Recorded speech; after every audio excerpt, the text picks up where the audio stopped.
พร้อมคณะศรัทธาและผู้ใจบุญร่วมบูรณะวิหารหลังใหญ่ของวัดในช่วงหลายเดือนที่ผ่านมาขณะนี้การบูรณะใกล้จะแล้วเสร็จก่อนเข้าพรรษาในช่วงเทศกาลเข้าพรรษาปีนี้จะใช้เป็นสถานที่บำเพ็ญกุศลตลอดฤดูกาลเข้าพรรษาและออกพรรษาก็มีการบูรณะเปลี่ยนหลังคากระเบื้องทั้งหมดแล้วก็บูรณะในส่วนต่างๆใกล้จะแล้วเสร็จหลายท่านที่ยังไม่มีโอกาสจะได้ร่วมบุญร่วมกุศลก็สามารถติดต่อ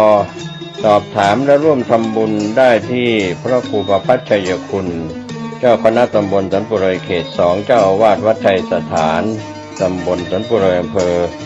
ดอยสะเก็ดจังหวัดเชียงใหม่หมายเลขโทรศัพท์0876572458 หรือที่0531143332ได้ทุกวันก็เป็นการบูรณะวิหารหลังใหญ่ของวัดไทยสถานป่าเศร้าน้อยตำบลสันปุเรยอำเภอดอยสะเก็ดจังหวัดเชียงใหม่ก็ขออนุโมทนากับหลายคนหลายท่านได้ร่วมทำบุญไปแล้วและหลายท่านยังไม่ได้ร่วมบุญก็สามารถร่วมทำบุญในคราวครั้งนี้โดยทั่วหน้ากัน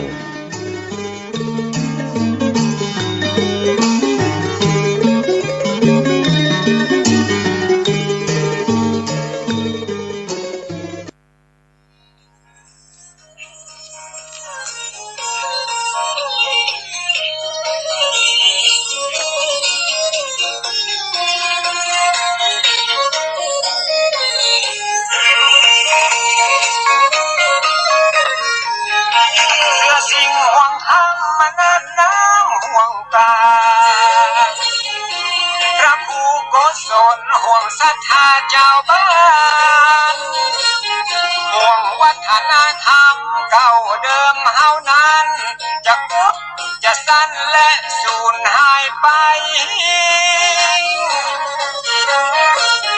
วิถีชีวิตล้านนาสดใส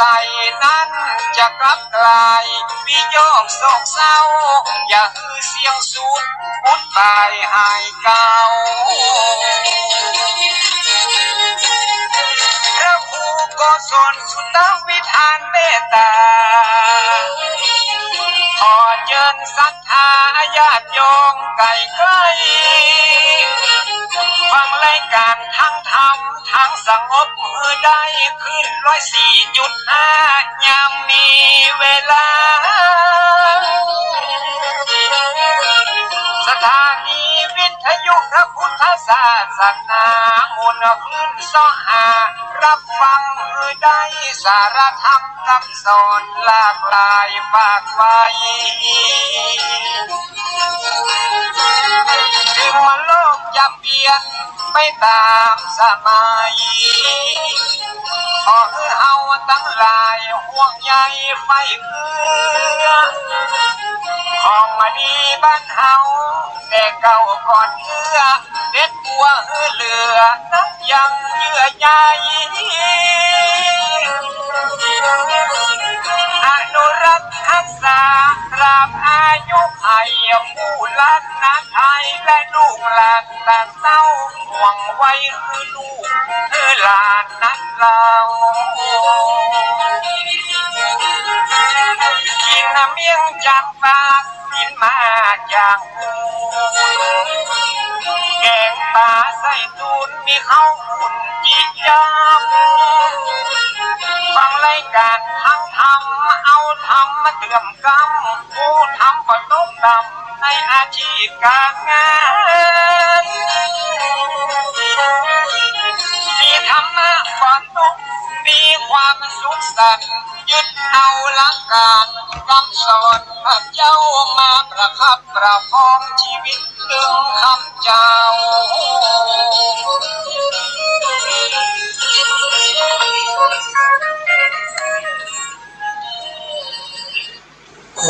ขอความงอกงามในธรรม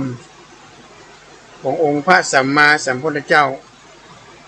ที่มาเกิดในแก่บรรดาท่านสาธุชนพุทธบริษัททุกท่าน ที่ฟังรายการทานธรรมทางสงบวันนี้อาตมาภาพพระครูโกศลสุตวิธานดร.สำนักวัดพระสิงห์วรมหาวิหารอำเภอเมืองจังหวัดเชียงใหม่ผู้ช่วยเจ้าอาวาสวัดพระสิงห์ก็ได้มาพบปะญาติโยมทุกๆวันตามวันเวลาที่เขาเคยอันนี้กันไว้นะออกทุกๆวันศุกร์วันศุกร์วันนี้ก็ตรงกับเดือน10แฮม13ค่ำเดือน10เหนือแฮม13ค่ำใกล้จะถึงวันสัปดาห์ส่งเสริมการดูแลหรือว่าตอบแทนพระคุณของแม่เรียนมากี่วันละเรียน12วันเราก็จะได้ฟังเพลงค่าน้ำนมเป็นวันสำคัญของชาติวันเฉลิมพระชนมพรรษาของสมเด็จพระนางเจ้าพระพันปีหลวงทุกๆปีเขาเคยจัดกันญาติโยมสาธุชนทุกท่านไหนก็เป็นวันแห่งไหนก็เป็นเดือนที่จะต้องเป็นเดือนของแม่ผู้บังเกิดเก่าของลูกในทางพุทธศาสนานั้นพระเจ้าเพิ่นตรัสไว้ในพระไตรปิฎกเล่มที่32หน้าเล่มที่32หน้าเล่มที่39หน้า46 47เล่มที่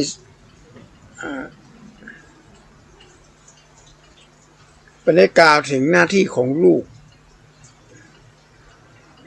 เนี่ยในฐานะที่เป็นผู้ที่อยู่ในความดูแลของพ่อแม่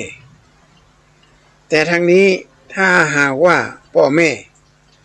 เฒ่าชราแก่ชราซึ่งมันเป็นธรรมดาวัฏสงสารของมนุษย์เราต้องแก่เราต้องเฒ่าต้องแก่แน่นอนไผพ้องบ่เฒ่าบ่แก่ไผพ้องบ่เจ็บบ่เป็นไผพ้องที่บ่ตายคือแก่เจ็บตายเป็นเรื่องปกติธรรมดาเพราะฉะนั้นในฐานะที่เป็นบุตรที่พระเจ้าบัญญัติไว้กับดูก่อนภิกษุทั้งหลายมารดาบิดาเล็งเห็นฐานะ5ประการนี้จึงปรารถนาบุตรเกิดในตระกูลฐานะ5ประการคือ1บุตรที่เราเลี้ยงมาแล้วจักเลี้ยงตอบแทน2บุตรจักทำกิจการแทนเรา3วงศ์สกุลจักดำรงอยู่ได้นาน4จักปฏิบัติตนให้สมควรได้รับทรัพย์มรดกและ5เมื่อเราตายไปแล้วบุตรจักบำเพ็ญกุศลทักษิณาทานให้อันนี้เป็นพุทธพจน์ที่พระเจ้าตรัสไว้กับภิกษุทั้งหลายที่ลูกๆจะต้องคำนึงถึงสิ่งเหล่านี้แต่ณปัจจุบันนี้มันก็น้ำปอเหือเกลือปอส้มละสาเหตุเพราะว่ามันเป็นระบบผงทุนนิยมเขาจะไปตรวจแม่ก็บ่ใครได้แถมจะไปตรวจแม่ก็บ่ใครเปิงจะไปตรวจลูกก็บ่ใครได้แถมต่างฝ่ายต่างมีภารกิจที่จะต้องทำมีอาจารย์อยู่ท่านหนึ่งมีครูอยู่คนหนึ่งตรวจการบ้านไปตรวจไปกันน้ำตาไหลออกแก้มสามีก็มาหันก็ใส่ก็ถามว่าน้องให้อะไรอย่างน้ำตาไหลมาเนี่ยก็บอกว่าเจอ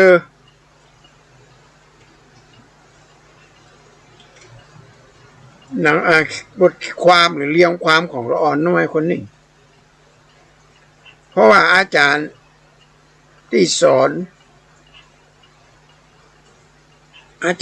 เนี่ยกำหนดว่า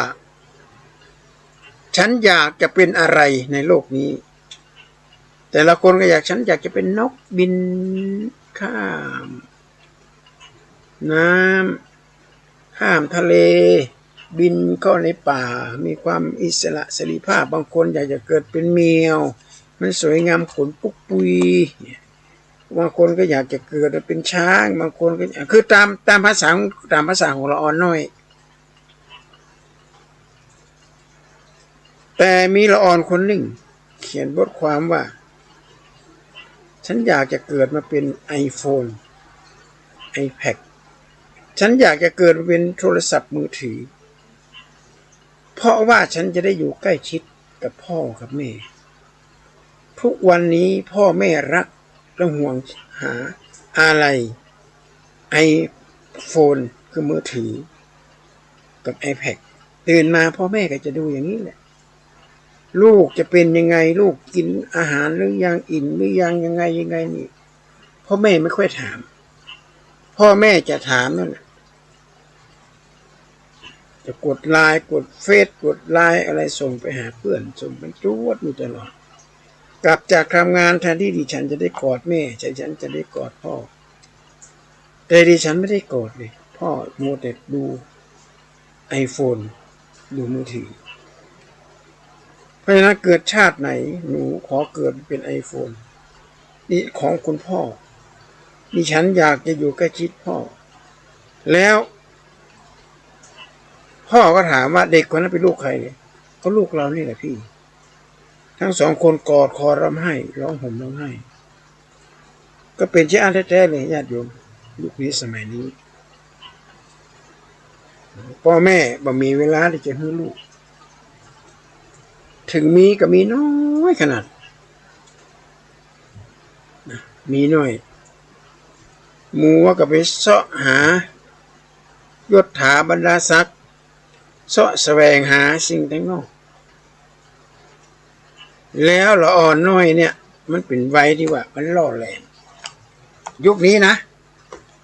ยุคนี้เป็นวัยที่ล่อแหลมมากล่อแหลมต่อสิ่งแวดล้อม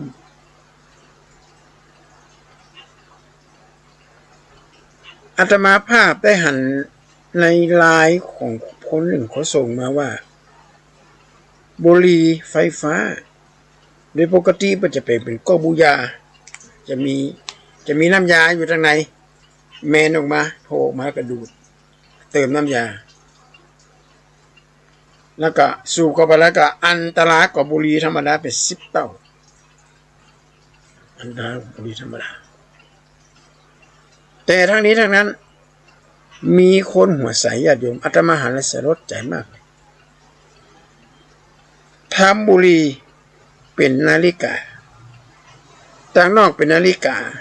จะมีหูสามารถดูได้ด้วยสามารถเอาซิลิงก็ฉีดเข้าไปในกล่องนี้หน่อยดูดได้ครั้งหนึ่งประมาณ 2-3 ครั้งดูดแต่ละครั้งดูได้4-5 ครั้งในการดูดโดยที่พ่อแม่ไม่สามารถหันได้และบุหรี่ไฟฟ้าก็ปัจจัยเป็นมีกลิ่นมันมีอย่างกระสู้เข้าไปอันนี้ก็คือจะได้เห็นว่าการศึกษาของคนเนี่ยสำเร็จการศึกษามาแล้วแต่ไร้คุณธรรมบ่คำนึงถึงเยาวชนความหายนะที่มันจะเกิดขึ้นกับอนาคตของชาติ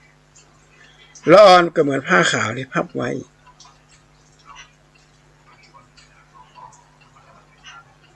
ผ้าขาวที่พับไว้เนี่ย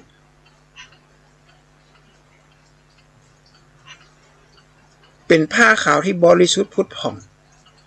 บ่มีอย่างมาทิ่มมาต่ำละอ่อนก็เหมือนกันเหมือนผ้าขาวที่พับไว้ตราบใดเมื่อมีเหตุการณ์ที่ละอ่อนจะต้องออกไปเผชิญกับต่างโลกโดยที่พ่อแม่ไม่ได้หูได้หัน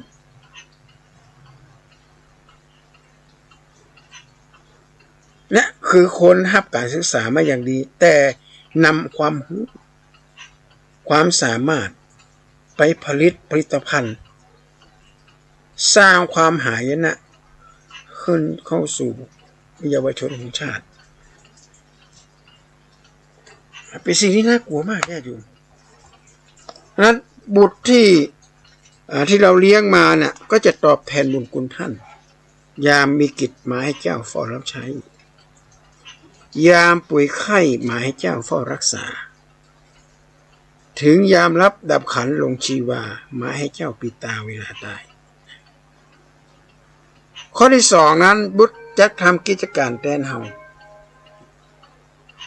เท่าแสลแก่ชลาเนี่ยยังกับบักจ้างก็เอาลูกมาทำหน้าที่แทน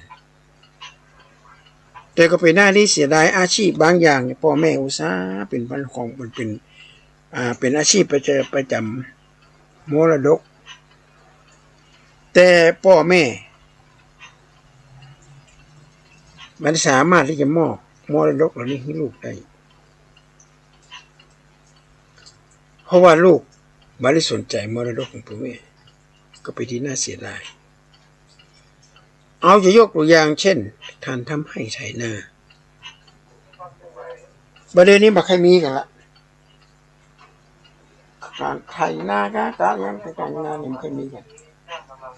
แต่สิ่งที่มันมีก็คือว่าหาคนต่างชาติมาทำตี้ทำกินเฮาให้นาสาโทก็เลยย่อยหรอไล่รอไปนะอันนี้ก็น่าห่วงนะญาติโยมเป็นน่าเป็นห่วงมากเป็นห่วงเยาวชนของชาติแต่ได้จะสืบกิจการของพ่อของแม่จะมีธุรกิจมีอย่างเนี้ยครูบาข่าวปีเป็นว่าบ้านน้ำจะจมมาเห็นจะฟูป่าบ้วงป่าทูจะคบกินเมียน้อยบ้านน้ำจะจมหมายความว่าคนที่มีหน้ามีตาทางสังคมเจ้าของธุรกิจ100 ล้านพันล้านหมื่นล้านพอแก่ตัวมาพอตายไปแล้วเนี่ย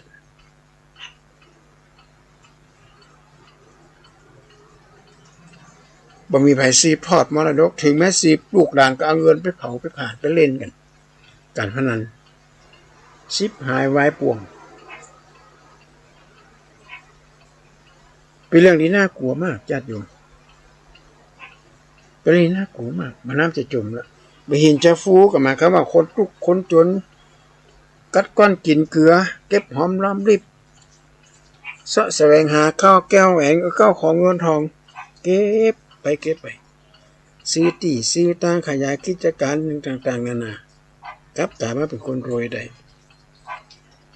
สาเหตุเพราะว่าไม่ได้สืบทอดกิจการแทนพ่อแทนแม่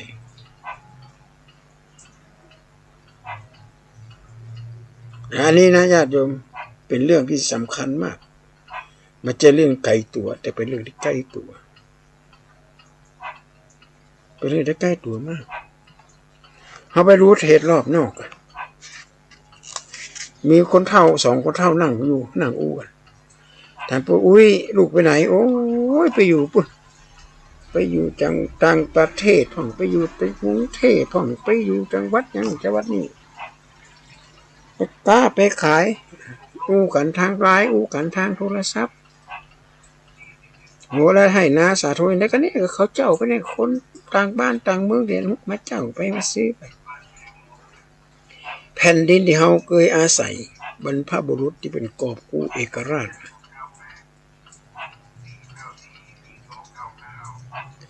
ทำให้หายไปจากกลางจะหายไปจากแผนที่ของเมืองไทยไปกลายเป็นของคนอื่นไปเห็นหมดตัวเสียงเพราะว่าเฮาบริสุทธิ์สืบลูกมีสืบทอดดำรงวงตระกูลข้อที่ 3ว่าวงตระกูลเราจะดำรงอยู่ได้นานเป็นลูกเป็นหลานคนนั้นหลานคนนี้สามารถจะสืบทอดได้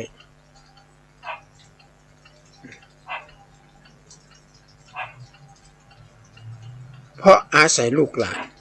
มาดูแลกิจการแต่บุตรจากประเดี๋ยวตนให้สมควรได้รับมรดกมาทรัพย์มรดกลูกแต่ละคนจะต้องปฏิบัติตนเลี้ยงดูพ่อเลี้ยงดูแม่มีนิทานมีเรื่องหนึ่งอันนี้เป็นเรื่องจริงนะมันจะเรื่องที่แต่งขึ้นมา เขียนในคอลัมน์มันบอกว่าพ่อพาคุณตาเนี่ยไปสถานสงเคราะห์คนชราเอาไปเลี้ยงอาป่อเนี่ยอาป่อผู้บังเกิดเก่าเนี่ยไปส่งสถานสงเคราะห์คนชราและปาลูกน้อยไปด้วยปรากฏว่าสถานสงเคราะห์คนชรามันเต็มไม่สามารถจะรับได้แต่ลูกเนี่ยใช้เทคนิคขึ้นไปอู้กับผู้อำนวยการผู้กับหัวหน้าสามารถเอาป่อไปไว้ได้ขากับลูกน้อยของป่อน่ะปัญหาพ่อเมื่อกี้เห็นเขาปฏิเสธว่ามันเต็มพ่อทำไมคุณตาถึงได้อยู่อ๋อพ่อมีเทคนิคลูกนะครับโอ้พ่อมีเทคนิคยังไงบอกผมด้วยเผื่อเวลาวันหน้าถ้าผมพ่อแก่ตัวมาผมก็จะได้มีเทคนิคอย่างคุณพ่อบ้างแค่นี้โยมโอ้โหพ่อได้ยินอย่างนี้ขึ้นมาปุ๊บปล่อยโฮเลยน้ำตาไหลเลยว้ายรถไปหับเอาป่อประกาศตีนป่อว่าจะไปย่าเอี่ยมซ้ำจะไปย่าให้ลูกได้จะไปย่าให้ป่อได้เจ็บช้ำน้ำใจคุ้มคล้องมองใจเป็นเด็ดขาดตั้งแต่วันนี้เป็นต้นไปจะขอดูแลป่อผู้มาเกิดเก่าเหมือนป่อแม่ที่เลี้ยงลูกตอนน้อยๆเราสังเกตเขาดีเราอ่อนน้อยเนี่ยแต่ใจญาติโยมอาตมาก็หันอยู่นะแต่ตอนที่อาตมาเป็นอ่อนน้อยเนี่ยเขาก็หูละลืมไม่เห็นละหันอะไรอย่างก็ให้อยู่หันจะเอาจะเป็นจะตายพ่อแม่จะได้ก็ได้จะกี่ดินกว่าก็ได้พ่อแม่จะจุจะไล่กระจังได้จะเอาบาดิบาเดียวนี่แหละให้กินอะไรอย่างมาล้ำกับกำขว้าง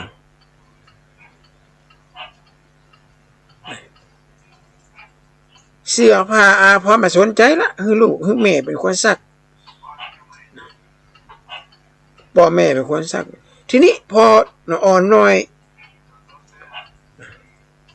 พอใหญ่ขึ้นมาเนี่ยพอพ่อแม่ตอกเท่าสลายแก่สลายมาพ่อแม่ก็ทำนะทำบางคนก็อันนาดนิสัยคล้ายๆกับละอ่อนน้อยกินข้าวบาลังกระจม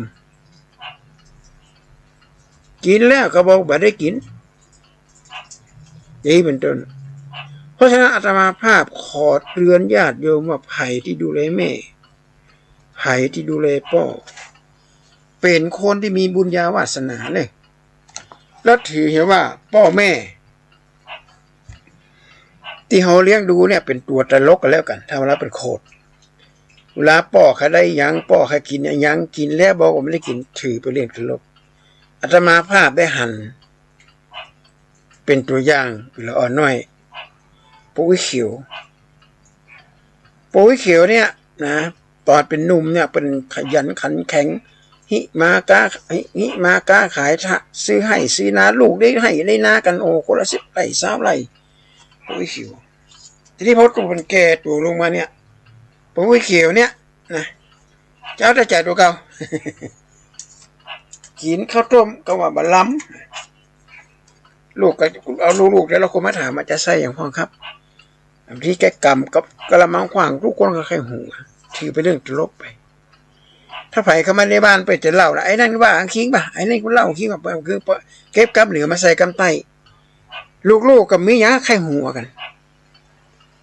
นะมีไอ้เก่ามันบอกว่าจะไปถือสาป่อเนอะยามเขาเป็นละอ่อนน้อยเขายิ่งกว่านี้กันเวลาป่อไข่ขี้ไข่เหี่ยวกาบแค่เหี่ยวใส่น้ำเหี่ยวใส่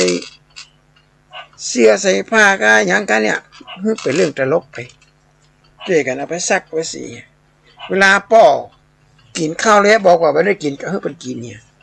เวลาเปิดเอาคนนั้นมาเล่าบัดนี้คนนี้มาเล่าบัดนี้เขาก็แค่หูกันเนี่ยเกิดในใจถือว่าป่อเนี่ยผู้มาเกิดข้าวตอนเนี้ยที่เป็นเขากำลังเลี้ยงดูเป็นเนี่ยเหมือนกับเขาเป็นละอ่อนน้อยเป็นละอ่อนน้อยก็ได้ยังเอาจีจ้อดินไม่ดินมาเลยกลายเป็นตัวตลกม่วนกับลูกกับหลานลูกหลานมาได้ถือสาคุณพ่อปุ้ยขิวอาตมาจำแม่นกันนะเพราะว่าอยู่ใกล้ชิดปุ้ยขิว เปิ้นจะอยู่ห้องของเปิ้นวันค่ำเปิ้นจะบ่ไปไหนแล้วเปิ้นก็จะตีละไอ้คนนั่นโอ้ลำไห้ลำเหลือบ่อย่างมื้อฮื้อข้ากินไข่หัวนี่ทางลูกทุกคนน่ะเปิ้นขยากกินก็หามื้อไปกินขยากินไก่ย่างอย่างเงี้ยนะก่อนนี่เป็นไก่เมืองเลยสมัยอาตมาเป็นอ่อนน้อยลูกก็ไปเสาะไก่มาย่างกินกับจมบะล้ำผังให้พังเบื่อเนาะหันว่าคนเฒ่าคนแก่เนี่ยกินบะล้ำให้คนเฒ่าคนแก่ขี้เขาเนี่ยแล้วก็ไข่หูกันนี่จะไม่ถือสาเปิ้นคนเฒ่าเนี่ยโยมเปิ้นจะตินสายเปิ้นจะตินเจ้าเปิ้นจะขี้จมเปิ้นจะขี้ว่าอย่างเนี้ยถือเป็นเรื่องตลกถือเป็นม่วนในบ้านเนี่ยอย่าเก็บมาปรุงแต่งให้มันเกิดความเจ็บช้ำน้ำใจนั่นคือพ่อผู้บังเกิดเก่าแม่ผู้บังเกิดเก่าเพื่อนเลี้ยงเฮามาบ่มีบาดแผลแขนบ่พุดตาบ่บอดหูบ่หนวกบ่พิกรุงพิการถือว่าเป็นสุดยอดของพ่อของแม่สมัยก่อนลูกบางคนหัวไม่กับบาดแผลตัวไม่กับบาดแผลเพราะว่าพ่อแม่ดูแลบัดทั่วถึงเพราะว่าหายลำไปแต่เขาเกิดมาอาการครบ32ครบประการเวลาเป็นว่าเวลาเป็นจมเวลาพ่อแม่จมเป็นเท่าเป็นแก่จมไปแม่มีอย่างจมไม่ได้ละถ้าเป็นจมเสร็จถามว่าอันเสร็จหรือยังครับถ้าเสร็จแล้วก็อันผูกจมต่อเนาะกลายเป็นเรื่องตลกเรื่องม่วนกันในบ้านเนี่ยเพราะบ่ถือสาเปิ้นแต่ถ้าเขาไปถือสาก็เก็บมากิดโอ้บางคนเนี่ยอย่างนี้เป็นข่าวเนี่ยเอาแม่ไปปล่อยกลางปืนขัวหลักคนเป็นขายร้านก๋วยเตี๋ยวเป็นมาหันเขาใส่ไปกับอู้แม่มาไว้ในร้านแล้วก็เอาเข้าก็เป๋ากับเจ็ดเนื้อเจ็ดตัวแม่ก็ให้ว่าลูกเป็นคนเอามาปล่อยปกติซื้อไปหาบ้านลูกก็ลูกเนี่ยอารมณ์นี่งุดงิดว่าเนี่ยการเนี่ยงานมาเนี่ยไปให้ไปสวนมาพอมาถึงบ้าน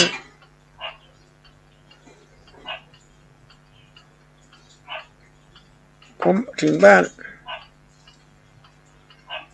ก็มาโดนพ่อโดนแม่ด่าแถมโดนพ่อโดนแม่มาจม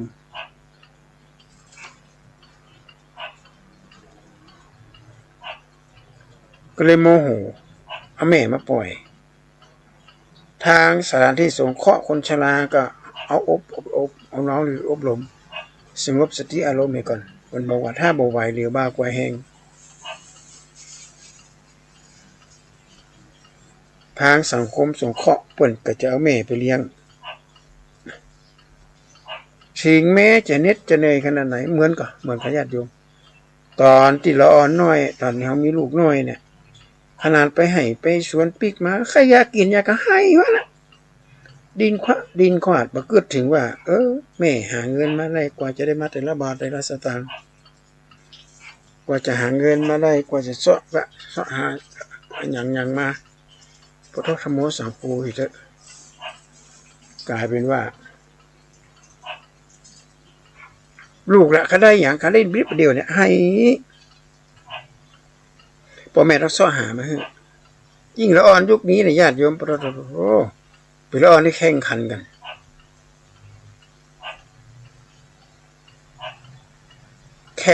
ญาติโยมแข่งล่ำแข่งรวยอวดมั่งอวดมีเปิ่นมีอันนั้นตัวก็ใครมีอันนั้นเปิ่นในนั้นตัวก็ใครได้อันนั้นเขาได้ไปเห็นกุสิ่งกุอย่างบอกคำนี้ว่าพ่อแม่นี่หามายากลำบากขนาดไหนบักเกิดละอ่อนสมัยนี้มันก็ไม่ได้แตกต่างอย่างกับคนเฒ่าเพราะฉะนั้นเปิ้นกับหมู่ชัทธาหมู่เจ้าหน้าที่เปิ้นก็ห้องน้องคนนึงอบรมว่าตอนคุณเป็นเด็กเนี่ยคุณเคยซนไหมร้องหาไหมเพราะฉะนั้นแม่เนี่ยนะเปิ้นกับป้าเปิ้นเป็นอายุเปิ้น70 ปี75 ปีเนี่ยก็จะปีกบ้านเก่าละอยู่กับลูกกี่ปีคุณนี่เป็นคนที่โชคดีนะครับผมยังโชคร้ายผมไม่ได้ดูแลแม่เจ้าหน้าที่เป็นบอกแม่ผมเสียชีวิตตั้งแต่ผมอายุ10 กว่าขวบผมก็อยู่กับพ่อก็ไปมีแม่ใหม่อีกโอ้โหลำบากลำบนคุณยังโชคดีนะแม่ไม่เคยแต่งงานใหม่ แม่อยู่กับลูกถึงแม่เราเกิดมาในฐานะที่ยากจนเฮ้ยอยากจะเกิดมาทุกข์มาจนบุญญาวาสนาของคนเฮาเนี่ยมันเกิดมาบ่เหมือนกันการทำบุญสุนทานการรักษาศีลรักษาธรรมมันบ่เหมือนกันหรอกเปิ่นมีบุญมีกุศลเป็นสร้างบุญสร้างกรรมไว้เกิดมาจากนี้ไปได้รับอันนี้ส่งในการได้ทำอะไรอย่างว่าในอดีตชาติอันนี้ก็เป็นหน้าก็เลยน่าจะเป็นห่วงเหมือนกันฉะนั้นญาติโยมสาธุชนทุกท่านเพราะว่า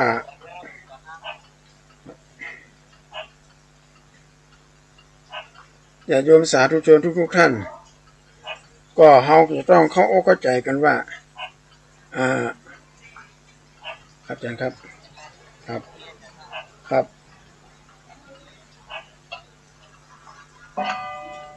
ครับครับครับครับครับครับครับพอสุมาโยมตัวพระจัดรายการเนี่ยบันทึกเทปนี่มันสามารถจะยุดได้เลยเป็นมาโทรศัพท์มันนิมนต์ให้ไปสวดถึงไหนแล้วเนี่ยการดูแลพ่อแม่ยามที่พ่อแม่เฒ่าชราแก่ชรามันเนี่ยถือว่าเป็นบุญนะญาติโยมบุญขนาดนักได้อยู่ใกล้พ่อกูใกล้แม่เข้าใจกอดปะเนี่ยเข้าใจกอดเข้าใจอุ้มแม่แล้วมีเส้นผมเกษาอย่างเปิ้นหล่นลงมาเนี่ยเก็บไว้ญาติโยมเก็บเกษาเก็บเส้นผมของแม่เอาไว้เกษาแม่เส้นผมแม่เส้นผมพ่อเนี่ยยิ่งกว่าพระธาตุกันนะเป็นของพระพรหมที่อยู่กับลูกเก็บไว้เพื่อเวลาหน้าวันตาเปิ่นมาอยู่ห้องเขาจะได้เก็บสิ่งเหล่านี้ไว้เป็นที่ระลึก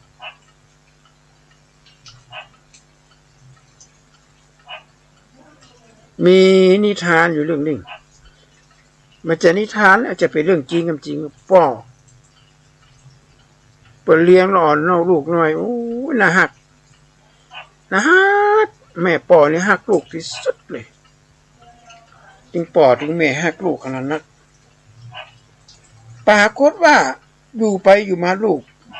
เป็นโรคอย่างมุเสียชีวิตพอเสียชีวิตเสร็จนี่ป่อนี่มันยังกินข้าวกินน้ำไปเข้ากับสมาคมไปหาไผให้อยู่ห้องวันนั้นมันทำปิดตัวเก่ามันก็โรคซึมเศร้าพ่อไปกับหูพ่อหันกับหูของกันลูกหน่อยให้ถึงวันหนึ่งพ่อเนี่ยก็นอนรับฝันว่าหันว่าโอ้ยเราอ่อนหน่อยเราอ่อนโรงเรียนอะไรอย่างเนี้ยมาเป็นอ่อนโรงเรียนอนุบาลเนี่ยใส่เหมือนกับนางฟ้างาแต่ละคนถือเทียนมาคนละเล่มถือเทียนส่องสว่างสวัยและปรากฏว่าไปเจอเราอ่อนทำไมคนหนึ่งญาติโยมเราก็น้อยนี่ไปเจอไผ่เป็นลูกสาวลูกเก้าว่าเราลูกน้อยแล้วเทียนมาได้จุดพ่อเขาเข้าไปกอดลูกโอ้ดีอกดีใจไปได้หันหน้าลูกนู่นก็เลยถามลูกว่าทำไมลูกเทียนตรงลูกถึงดับลูกก็เล่าให้ฟังว่าหนูจุดเทียนจุดทุกครั้งน้ำตาของพ่อเนี่ยมันหล่นที่เทียนของหนูทุกครั้งหนูจึงไม่มีเทียนจุดไปกับคนอื่นเขาโอ้โหพ่อได้ยินอีกขึ้นมาปั๊บจุกขึ้นมาเลยว่าเขาเป็นบาปเป็นอย่างยิ่งเลยนางฟ้าในอ้อมกอดของแม่ของพ่อตายไปแล้วเฮาเนี่ยน้ำตาไหลไปโต๊ะกระเทียนลูกตั้งแต่หันมานี่พ่อแม่ไปละเขานี่นะทำอุทิศส่วนกุศลไปให้ลูกแล้วก็ไปสังสรรค์ไปการทำงานตามปกติและต่อมาก็เลยฝันเห็นกันโอ้เตียนของลูกสว่างสวัยงดงามและลูกก็เป็นแอดวานซ์เป็นเทวดาตัวน้อยเดินออกไปทางนางดงาม อันนี้แหละญาติโยมสาธุชนทั้งหลายความหักของพ่อความหักของแม่มันยิ่งใหญ่ไพศาลข้อที่ 4จากปฏิบัติตนข้อที่ 5เมื่อเราล้มหายตายจากไปแล้วก็อุทิศส่วนกุศลไปให้พ่อให้แม่ทักษิณาทานหรือบ้านเฮาประวัติการหันเข้าหาพ่อหาแม่การหันเข้าไปหาพ่อหาแม่เพื่อให้เพื่อนได้กินได้อยู่ได้บริโภคญาติโยมสาธุชนทุกท่านอันนี้ก็เป็นความรู้อย่างเล็กๆน้อยๆเกี่ยวกับการชีวิตวิถีชีวิตความเป็นอยู่ของ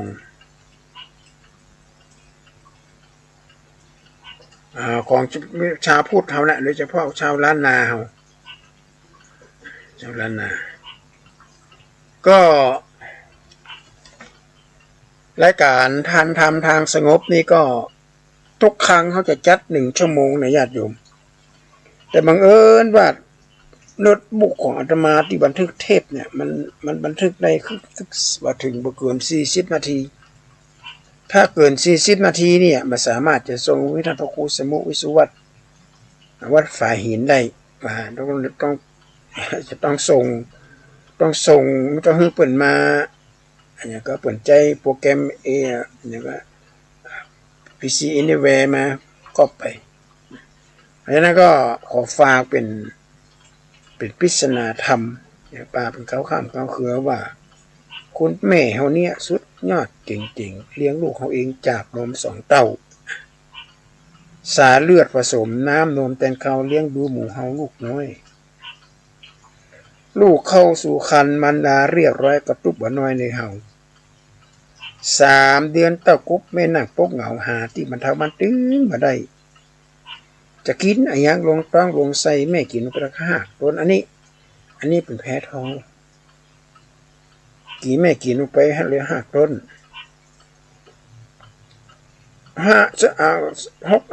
3 เดือนนะเพียวแม่ยังพ้นจับหลังปวดก้นจิบเมียว6 เดือนไม่นับ7 เดือนมาเพียวเจ็บหลังจิบเมียวลำบากได้ใบจะกินอะไรอย่างลงต้องลงใส่กลัวลูกตรงไหนแสบฮ้อนเตียวย่างลงดินแม่กลัวสะท้อนกลัวลูกนอนคนนอนงอยามแม่เจ็บต้องกำเนิดหอหนอแม่นั่นนอนงออกมาได้เจ้าออกมาได้เจ้า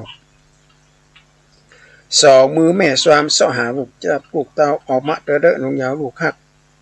เจ็บแข้งเจ็บขาเจ็บหลังไม่นักทุกแสนจะอันทรมานลูกออกมาแล้วแม่ยังยากการทุกทรมานกับเพื่อลูกเต้าสาเลือดผสมน้ำนมเต้นเข้าแม่บอกขึ้นเอาอย่างหนักแม่ขอแต่เพียงหญิงชายลูกหักเลี้ยงดูแม่ตอนเท่าชราแม่ขอลูกน้อยนั่งคอยปิดตายามแม่ชราปีแม่มรณะปีตา2 ข้างปีตา2 ข้างเนี่ยญาติโยมความหวังของพ่อความหวังของแม่ไม่ได้เกิดอะไรอย่างนั้นหวังอย่างยิ่งว่าขอให้ลูกพ้นจากดินถนนลูกลังถนนลูกลังที่กำลังข้ามพ้นจากภัยอันตรายอย่างต่างๆนานาที่ลูกกำลังเผชิญอยู่ขอให้ลูกจงนึกเสมอว่าได้ดูแลพ่อแม่ตอนเนี้ยตามยามตาที่เป็นเท่าแฉลเนี่ยเรายังดูเนี่ยใครกาเปิ่นกาใครกอดเปิ่นกอดถึงแม้ว่าเปิ่นจะขี้จมขี้บ่นเพราะตามภาษาของคนเท่าก็เป็นเรื่องของเปิ่นไม่ใช่เรื่องของเราเรื่องของเราก็มีหน้าที่ดูแลไปดูแลทั้งกายทั้งใจทั้งกายก็คือว่าหาอาหารการกินให้เปิ่นอย่างดีๆลำๆที่บ่มีอันตรายต่อสุขภาพนะอาหารคนเฒ่าญาติโยมอาหารคนเฒ่ากินแล้วมันอ่อนมันมาแข็งไม่ย่อยง่ายเอามือไป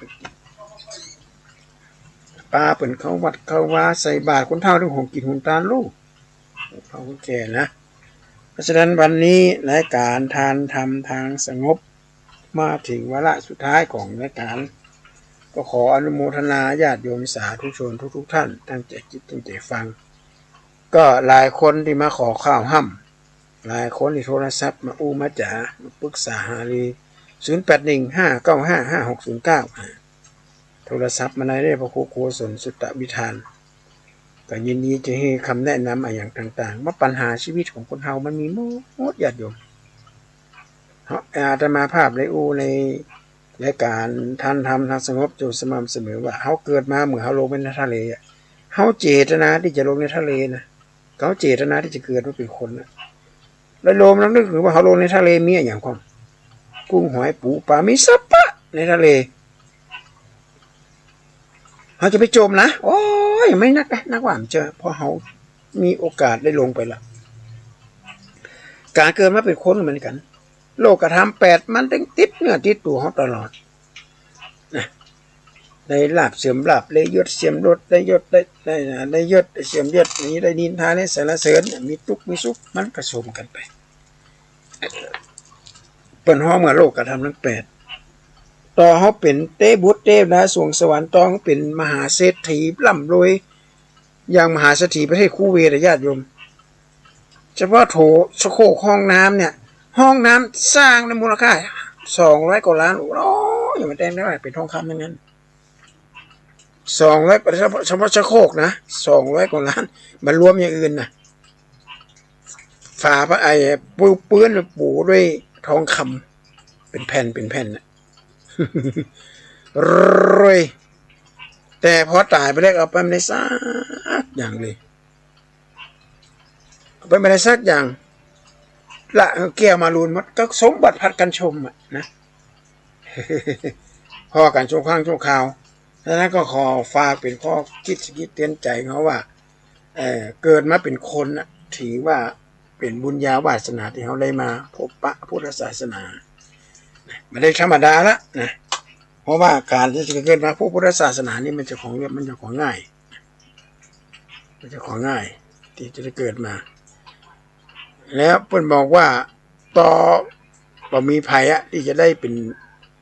อะไรมาพบพุทธศาสนาทุกคนมันเหมือนกับว่าเขาเต่าเพิ่นบอกนะเต่าเนี่ยตาบอดโผล่ออกจากโผล่มากลางทะเลคนที่จะเอาห่วงโจรเขาใส่เต่ามีโอกาสนักกว่าเขาจะเกิดเป็นคนกันนะเพราะฉะนั้นก็จะเป็นไว้อกไว้ใจเจอปัญหาอย่างต่างๆนานาเนี่ยมันก็ต้องเสาะแสวงหาต้นสายปลายเหตุของปัญหามันเกิดมาอย่างไรปัญหาเหล่านี้มีปัญหาอย่างไรเกิดขึ้นมาเนี่ยเขาก็ต้องเสาะแสวงหาสหาต้นเหตุมันจะเอาไปที่ปลายเหตุนะญาติโยมนี่อันนี้ก็ขอความเจริญความสุขความเจริญจงมีแก่สาธุชนทุกท่าน